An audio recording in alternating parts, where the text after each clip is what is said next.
One of the most important lessons that I encountered in my career and as I progressed in various leadership positions is probably captured in a phrase from the late Greek philosopher Aristotle, which was simply that the whole is greater than the sum of its parts, which, if you think about it, is actually arithmetically incorrect. It really is saying that 1 + 1 = 3. And though on its face and in a linear thought that is absolutely incorrect, what I've learned is it's absolutely true. That 1 + 1 can equal 3, it can equal 4, it can equal 7. The point of all of this is that when you become a leader in government or anywhere and you begin to realize that the more people work together, that the more we leverage the ecosystem or get organic in terms of our approach of our solutions, and we use partners, we collect partners, we bring partners along, that we take a larger fabric or kilt work approach to our problems, the solutions become even quicker and even faster. There is something to the synergistic effect, which is completely true, that when more and more human beings get together to do things, that the impossible suddenly becomes possible. Ladies and gentlemen, let's all put our hands together in welcoming Martin Hoshino, Administrative Director, Judicial Council of California.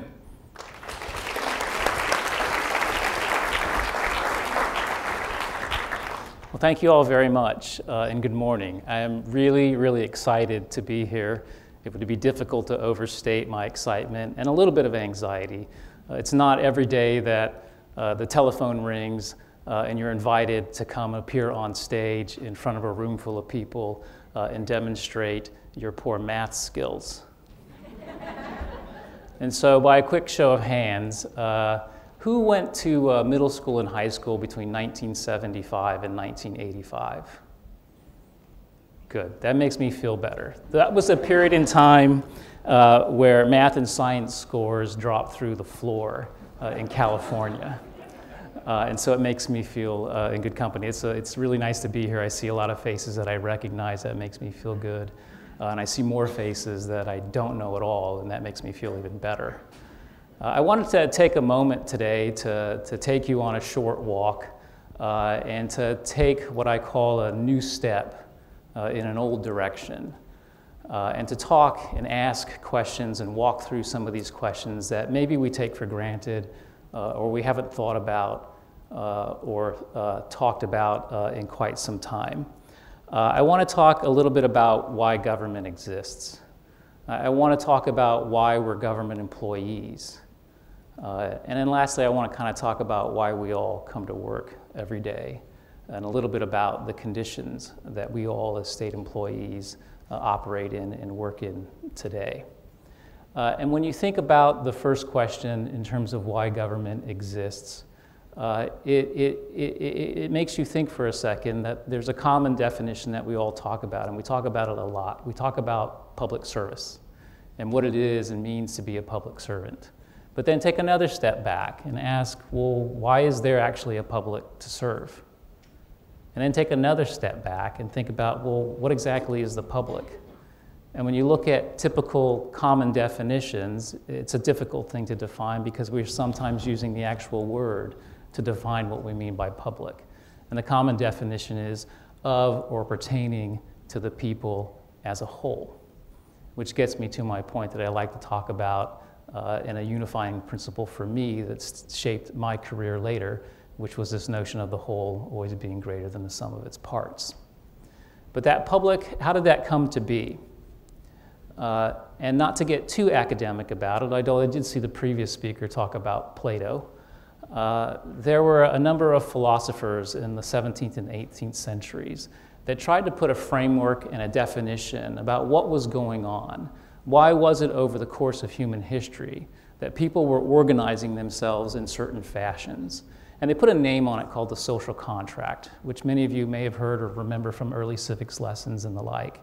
And what it was this notion that we as individuals, parts of a whole, would somehow sacrifice or give in or offer some measure of our own individuality and our own sovereignty for a greater purpose, for a common collective good.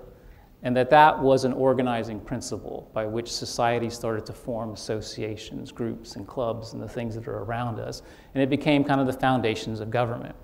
Now, this was going on long before the 17th and the 18th century philosophers gave it a name, but it produced at least the foundation of the social contract.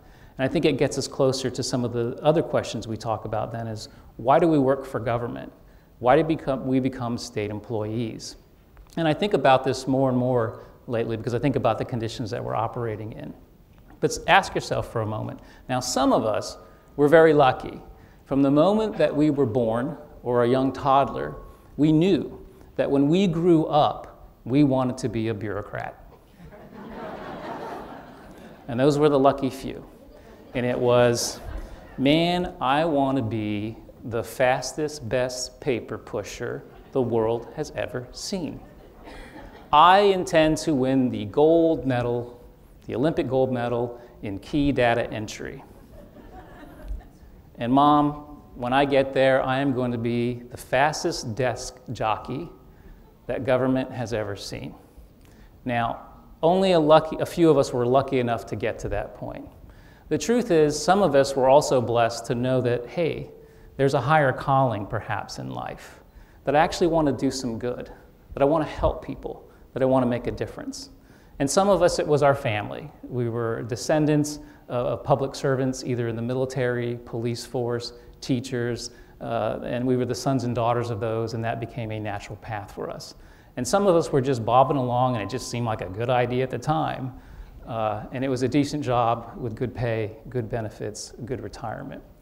For whatever reason, we all go into this profession, and we get there, and we find ourselves working, sometimes toiling, as it were, in the conditions that we're in. But we find ourselves, I think, in a very unique time and place of public service because it's a lot harder.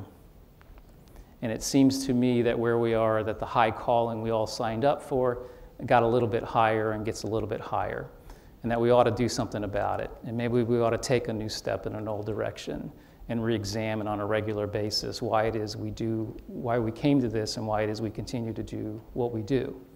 Because it gets kind of difficult. When you have economic downturns and you have recessions and you have budget cuts and you have consequences, public can get kind of mad and get kind of angry, get kind of resentful, get kind of demanding.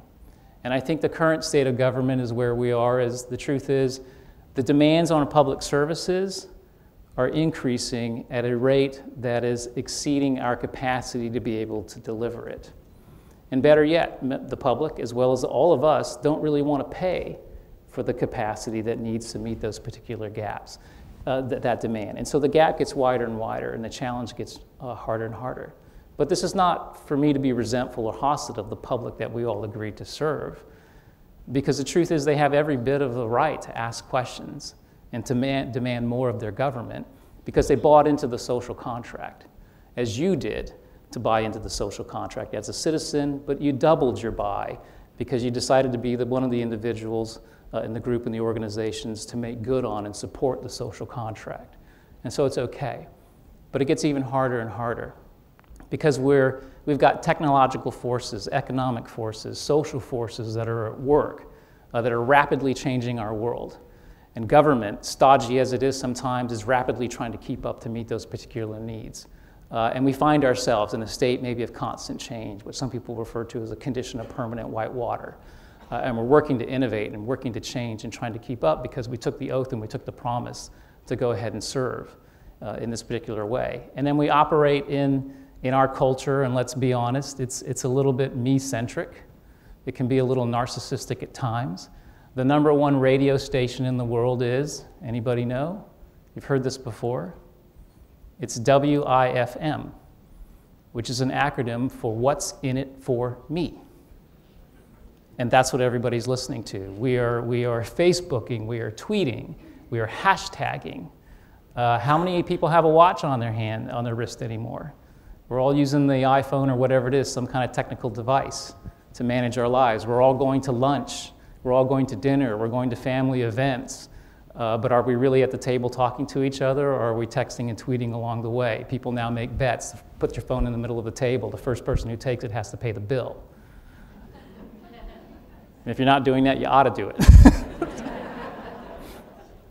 My point is it's getting more difficult, and it seems like the world gets more cynical and darker. Somewhere along the line, it seems that Wall Street and Hollywood got together in our capitalist society and decided our children are the consumers.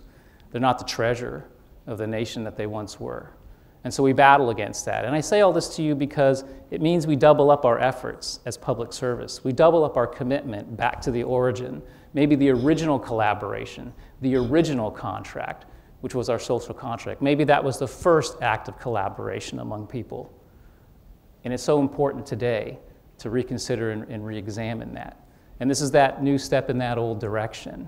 Because the counterweight to the darkness and the cynicism that I've described for you is that you redouble your efforts with optimism and efforts and working together. I'm one of those folks that learned how important that is. And you can and then set the redial of WIFM in that particular way. I want to give you some examples, at least in my experience, where what seemed impossible became possible, and how people rethink and recommit, and how you can do amazing things if you take a moment to step back and realize the conditions that you're operating in and how they're changing. So I spent a number of years in the California Department of Corrections and Rehabilitation. And I will tell you, break down the prison crowding story for you, which was 2 decades in the making, and do it in about 2 minutes. It's a very complicated story, but actually it's not that complicated, it's kind of simple. In California, we built a prison system through the expansion of tough on crime to house 80,000 individuals. But what we did over time is we thought and decided that we could actually house 176,000 offenders in these conditions. And of course, this was not sustainable, not workable. And this is why individuals and offenders were triple bunked, why they slept in broom closets, why they slept in classrooms, why they slept in treatment centers, and the like. And so the story goes that California waged a legal battle for its sovereignty, eventually lost at the US Supreme Court, and we had to reduce the crowding. Now, when this happened, and California had to go from its 176,000 and drop to roughly about 120,000, let's say, something interesting and astonishing happened in the Department of Correction. For 2 decades, people had toiled in these conditions of what essentially was a warehouse full of people, multiple warehouses. And as the high tide of overcrowding began to recede, we had the opportunity to step back and ask ourselves a couple of questions. Gee, what's the definition of public safety? Maybe it's changed, maybe it should change. Oh, and what we also learned is that 95% of the people inside prison all come out. They come back to my neighborhood, your neighborhood, the neighborhoods we recreate in, the neighborhoods that our children go to school in, the neighborhoods that we drive through. And so you come to this proposition that people are moving through, you revisit the question of public safety, and if you ask the people in the system, for 2 decades when you're crowding, the definition is, 1, don't let anybody escape. Well, that's not a very high bar. There's 3 fences around every institution, and the one in the middle is electric. And then we have an army of officers. I think for $10 billion and 60,000 employees, the public expects and deserves more. But we couldn't see it because we were so afraid of what might erupt in those crowded conditions. But the crowded conditions having receded, we began to realize, hey, we can actually have a classroom because there's nobody sleeping in it. We can actually provide treatment services to someone who's mentally ill because there's nobody sleeping in it. And we began to realize our definition of public safety was changing, and what it was changing to is it was going back to the original definition. It used to be called the Department of Corrections, and then it became the Department of Corrections and Rehabilitation in an attempt to probably reboot the original name, which was Corrections. But it was the same thing. It was the same job. But now we actually had the capacity to be able to do it, and we started to realize, wait a minute, an inmate who is mentally ill, who gets treatment and or medications for his or her mental illness is a safer inmate. And because he or she is one of the 95% that are coming out of the system no matter what, they're a safer citizen. Maybe that's another version of safety. And an inmate who is uneducated and can't read, and only can read at the 4th grade level, to be taught to read, can leave the system, get a job. That's a safer inmate and a safer citizen.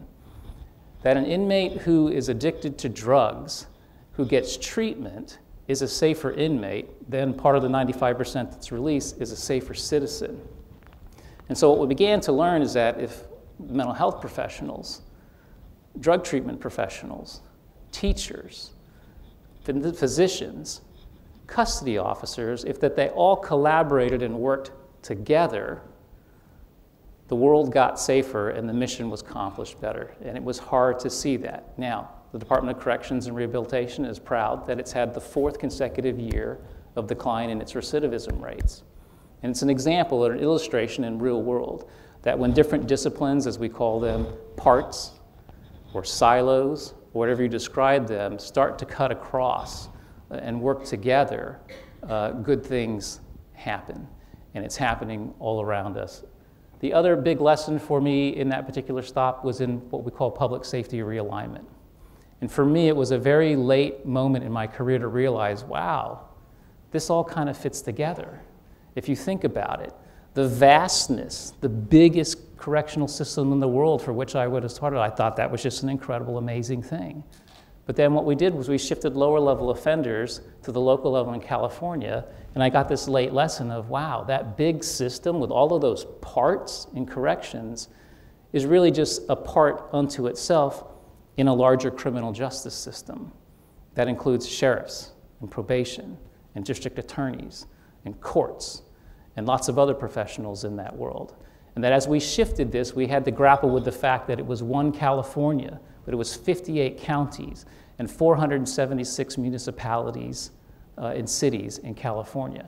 And that all of that had to work together. And then with all of those communities, there were not just public safety officials, there were mental health officials, there were education officials, there were social services officials, there were medical officials, there were public health officials, and all this had to connect and figure out. And so you can see that there were parts, big parts, within the systems, and this notion of system takes on a bigger and fuller meaning in our lives.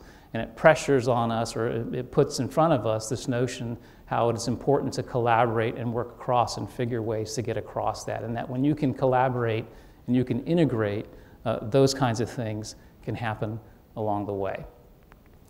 Now, the last question, which is, why do you come to work today and every day?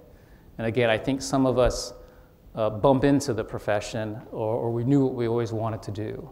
And yet, you keep coming and you stick with it. Because I think over the course of time, it gets harder sometimes to hang into it, and you can get discouraged and you can get disappointed. And this is true for my own particular story. But every now and then, it's worth taking time to pause, to step back, to take that particular new step in an old direction. And when you find this, and I guess one of the best ways to describe it in the beautiful words of Gandhi, sometimes you're seeking to be the change that you wish to see in the world, and that you want to be part of something that is bigger and greater than yourself. And so I would encourage all of you to really do the math, and I want to apologize to the folks that sent me here because they thought that I would continue to beat the drum on 1 + 1 = 3. I've learned that that's actually not true. What I've learned is 2 + 2 + 3 actually equals 79. So it's getting a little bit worse. But it re-encourages me and reinvigorates me. And I encourage all of you to take some time to the conference today to think about these questions. And maybe every now and then on your way home or your way into work, think about why it is that you're coming to work. Because at the end of the day, you just really have to do the math. And it's really not that hard. Thank you.